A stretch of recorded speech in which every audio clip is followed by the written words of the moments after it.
দীর্ঘ ২ বছরের ইসরায়েলি তাণ্ডবে গাজা আজ কেবল এক ভূখণ্ড নয়, বরং ইতিহাসের নৃশংসতম ধ্বংসস্তূপে পরিণত হয়েছে, যেখানে ইট পাথরের স্তূপের নিচে চাপা পড়ে আছে হাজার হাজার মানুষের স্বপ্ন আর না বলা হাহাকার।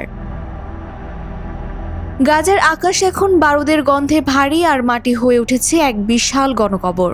নির্ভরযোগ্য সূত্র মতে, ধ্বংসস্তূপের নিচে বর্তমানে প্রায় ৮,০০০ ফিলিস্তিনির মরদেহ আটকে আছে বলে ধারণা করা হচ্ছে।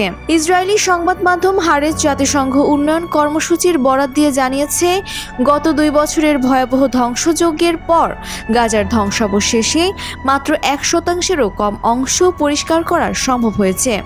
উদ্ধার কাজের এই কচ্ছপ গতির কারণে পুরো এলাকা পরিষ্কার করতেই লেগে যেতে পারে অন্তত ৬০টি বছর। ফিলিস্তিনি নাগরিক প্রতিরক্ষা কর্তৃপক্ষ এক বার্তায় জানিয়েছে, ভারী যন্ত্রপাতির তীব্র সংকটে থমকে আছে উদ্ধার কাজ।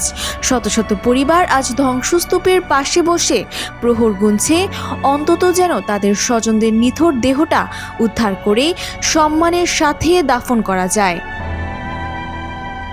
অক্টোবরে স্বাক্ষরিত যুদ্ধবিরতি চুক্তিকে বৃদ্ধাঙ্গুলি দেখিয়ে ইসরায়েলি হামলা অব্যাহত রয়েছে। গাজার স্বাস্থ্য মন্ত্রণালয়ের তথ্য মতে, তথাকথিত এই বিরতির মধ্যেও প্রাণ হারিয়েছে অন্তত ৮২৮ জন ফিলিস্তিনি। সব মিলিয়ে নিহতের সংখ্যা এখন ৭২,০০০ ছাড়িয়ে গেছে।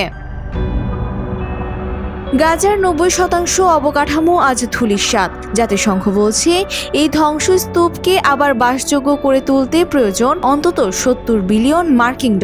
প্রশ্ন থেকে যায়, বিশ্ববিবেকের এই দীর্ঘস্থায়ী নীরবতা আর কত প্রাণ ঝরলে ভাঙবে?